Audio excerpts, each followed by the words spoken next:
Bonjour supporters de l'OM. Une mise à jour brûlante vient d'arriver. Vitinha, notre jeune attaquant, est sur le départ pour Gênes dans un transfert qui suscite de nombreuses rumeurs.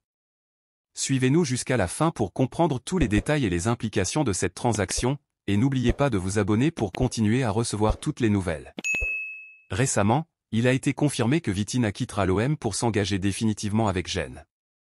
Le transfert, initialement évalué à 15 millions d'euros, a fait lever bien des sourcils. Mais, à mesure que plus de détails émergent, l'histoire devient encore plus intrigante. Selon le journal portugais O Jogo, la vente de Vitinha rapporterait à l'OM pas moins de 20 millions d'euros. Oui, vous avez bien entendu, 20 millions. Maintenant, préparez-vous pour la partie la plus surprenante, la clause de résiliation. Des sources indiquent que le montant fixé est d'incroyables 42 millions d'euros. Oui, 42 millions pour un joueur qui n'a marqué que 6 buts en 36 matchs lors de la saison 2023 à 2024. Ces chiffres vous font vous demander comment ces valeurs ont été déterminées, n'est-ce pas? Analysons les performances de Vitinha. Avec 6 buts en 36 matchs, sa performance a été jugée en deçà des attentes pour un attaquant de pointe. Beaucoup se demandent si la clause de résiliation de 42 millions est une stratégie de l'OM pour garantir une valorisation future du joueur, ou s'il y a d'autres facteurs en jeu.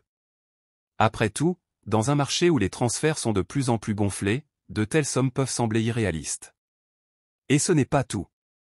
La majeure partie de l'argent récolté avec la vente de Vitinha devrait aller directement dans les comptes de Braga. En effet, lorsque l'OM a acheté l'attaquant au club portugais en janvier 2023, le paiement a été échelonné sur le temps. Autrement dit, l'OM n'a pas encore totalement réglé le montant convenu lors de l'achat de Vitinha. Cette dette en suspens signifie qu'une grande partie des 20 millions d'euros obtenus lors de la vente ira à Braga, et non dans les caisses de l'OM.